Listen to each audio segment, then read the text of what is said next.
De volta com conversas cruzadas pelo canal 36, o canal TV Com, pela NET e também pela Via Max. Hoje discutindo saúde pública, o Sistema Único de Saúde. Durante o dia, médicos paralisaram as atividades em vários lugares do país, em especial aqui também em Santa Catarina, no estado, por 1 hora aproximadamente, reclamando de condições, faltam recursos, né? Faltam incentivos. O que está faltando? Vamos começar esse bloco tratando exatamente disso, de investimentos. Há investimentos, eles são investimentos satisfatórios, quando a gente fala em saúde pública? Bem, eu queria me aliar ao Dr. Leopoldo e ao Dr. Walter aqui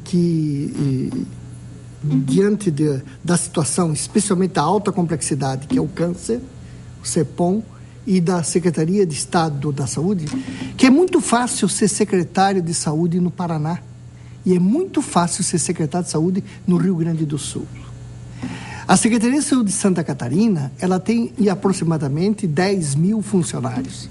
A do Paraná tem 2.400 funcionários. E do Rio Grande do Sul, que tem quase o dobro da população de Santa Catarina, tem 3.000 e poucos funcionários. Porque a Secretaria de Saúde de Santa Catarina é que tem o maior número de hospitais próprios, hospitais estaduais, hospitais administrados pelo Estado. Ora, em contrapartida, a União é carrasca com o Estado de Santa Catarina. O per capita destinado ao Rio Grande do Sul é 2 vezes mais ao per capita destinado a Santa Catarina. E o per capita destinado a um paranaense é 1,5 vezes mais do que o per capita destinado a um catarinense. Então, um catarinense vale menos do que um gaúcho, do que um paranaense, não querendo aqui fazer nenhuma polêmica nesse sentido. Mas qual é a explicação? Mas o Estado de Santa Catarina é um Estado maltratado pela União em relação a custeio.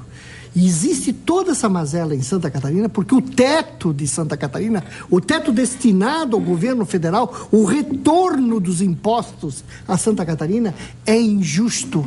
E isso o Dr. Walter sabe, já fez os cálculos, e nós não temos... Por quê? Isso gera, doutor Cândido, 170 milhões ano de diferença. E historicamente, Brasília acha que Santa Catarina é o paraíso do mundo, que não precisa de recursos. E esses recursos são drenados ao Estado, a outros estados, e nós temos um teto deprimido em Santa Catarina. Mas de que maneira... E se eu tivesse que desafiar a classe política catarinense, eu desafiaria para que os 16 representantes no Congresso Nacional fizessem uma paralisação pelo teto da saúde do estado de Santa Catarina. Representantes nós temos em Brasília, né? O que está faltando, então? Não está na hora de transformar esse quadro, pelo menos? Nós tivemos... acho que o doutor Cândido foi muito feliz nas suas colocações. Isso é verdade. Na verdade, gera um déficit aí em torno de 12%, 13% do nosso orçamento, de recursos que poderiam estar sendo aplicados em Santa Catarina. No entanto, o governador Raimundo Colombo, a par dessa situação, já esteve visitando o ministro da Saúde, junto com toda a bancada catarinense, onde protocolou lá um pedido de Santa Catarina para que houvesse uma equiparação aos outros estados da região sul, que é bom que se diga também, diferente de outros estados da federação, aqui no sul nós temos o mesmo perfil epidemiológico. Mas existe uma explicação? Existe uma explicação técnica que não convence. Na verdade é o seguinte, quando foi formado o teto de Santa Catarina, nós encaminhávamos muito dos pacientes, sobretudo aqueles de alta complexidade, para outros estados. Só que historicamente isso foi sendo corrigido, a gente foi implantando esse serviço de maior complexidade no estado, e hoje quase tudo nós fazemos em Santa Catarina. Alguma coisa, é bem verdade, a gente ainda encaminha, mas assim também esses outros estados vêm utilizar os nossos serviços aqui. A exemplo do transplante. Exatamente. Nós somos o 2º lugar no Brasil. O 10º no mundo. No mundo, e só perdemos para São Paulo, com uma população bem menor do que Paraná e do que Santa Catarina. Então, eu acho que o problema é federativo também.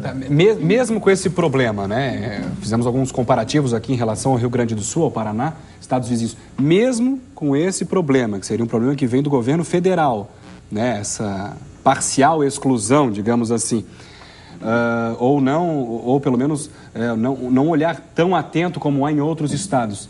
Não há condições de se fazer uma saúde melhor do que é feita no estado de Santa Catarina? Eu acho que, diariamente nós trabalhamos nesse sentido, né? Não só nós, como todos os secretários municipais de saúde, que têm um papel fundamental, e aqui gostaria de destacar, na verdade, o grande trabalho que o Dr. Cândido tem feito à frente da Secretaria Municipal de Saúde de Florianópolis. É um trabalho exemplar, não só a nível de Santa Catarina, mas a nível de Brasil, justamente porque consegue fazer saúde pública no município do porte de Florianópolis. O que nós vemos em outros estados, em outras cidades, é que quanto maior o município, mais dificuldade o município tem de fazer e de levar saúde pública a todas as comunidades. Doutor Cândido, o senhor tem os números melhor, mas aqui em Florianópolis, por exemplo, acho que são 85% de cobertura de estratégia de saúde da família. 102 equipes. Presente em praticamente todas as comunidades da ilha. E esse papel da atenção básica, ele é fundamental para que a gente consiga promover saúde, prevenir determinados males, e que vai desafogar, com certeza, ao longo do tempo, os nossos hospitais naquilo que vamos dizer assim, hoje em dia, a grande demanda, principalmente nos nossos pronto-socorros. E às vezes a gente acha que isso está muito longe, e é bom sempre a gente lembrar do caso da pediatria. Hoje em dia nós temos, na verdade, uma capacidade instalada no estado bastante boa, com hospitais nos principais centros, Chapecó, Lages, Criciúma, Joinville, Florianópolis, Itajaí, e muitos deles até com uma capacidade, com ociosidade, porque as crianças não adoecem naquilo que vinha costumeiramente acontecendo, porque hoje em dia são tratados na atenção básica, são tratados pelos médicos de família, são tratados dentro das suas comunidades e dependem menos de internação hospitalar para que isso aconteça. A mesma lógica deve acontecer também com os adultos. O que passa é que isso demanda algum tempo, porque as crianças já começaram o processo há menos tempo, e os adultos hoje em dia sofrem de males por esse descaso que aconteceu no passado, que muito bem o Dr. Cândido colocou, principalmente antes da criação do SUS. Mesmo com alguns programas, né, que vocês citaram, o especial secretário até aqui em Florianópolis, há reclamações de filas para consultas, há reclamações de filas para o atendimento, horas e horas na fila para um atendimento em algumas emergências, há reclamações de filas para cirurgias, né? Aí eu repito a pergunta, né? De que maneira fazer uma saúde pública melhor aqui no estado de Santa Catarina? Bem, essa situação de filas para atendimento ocorre principalmente na média complexidade. Porque, veja bem, por exemplo, o paciente no município aqui de Florianópolis, vou dar um exemplo, né? Ele procura um posto de saúde e é atendido rapidamente, né? Aí o médico vai lá, vê que o paciente tem algum problema, pede uma radiografia e descobre que ele está com nódulo pulmonar. Precisa investigar. Aí vai precisar fazer uma fibrobroncoscopia, uma punção biópsia, encaminhar para um pneumologista ou para um cirurgião torácico, aí começa o drama. Porque são muito poucos profissionais nessa área, a tabela é ruim, não tem hospitais privados que atendam, não é? Equipamentos são poucos, e aí entra numa espécie de funil de sofrimento para o paciente, que não consegue ter seu problema resolvido. Quer dizer, a hora que esse paciente tiver um diagnóstico correto, foi encaminhado para um especialista, já um super especialista, como é o meu caso, por exemplo, ele vai ter o problema resolvido. Vai ter uma estrutura que funciona, que é adequada, que faz tudo corretamente, e está tudo certo. Mas esse intervalo é que é o problema. É um intervalo da cirurgia especializada, por exemplo. O paciente precisa de uma cirurgia de joelho, vou dar um exemplo. É um drama. Porque não tem, quer dizer, o centro cirúrgico dos hospitais, a maioria parcialmente fechado, sem funcionário, né?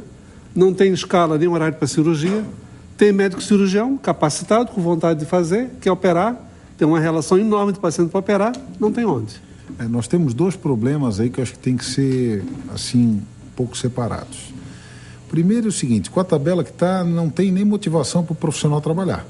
Essa nem para o hospital privado filantrópico não atender. Tem. Na verdade, isso que tu falas é muito prudente. 70% da rede hospitalar de Santa Catarina é garantida através dos hospitais filantrópicos. E exatamente nesses hospitais onde é feita a média complexidade, ou a grande maior parte daquilo que eles fazem é a média complexidade. Com uma tabela que muitas vezes não remunera sequer o custo dos materiais utilizados no procedimento.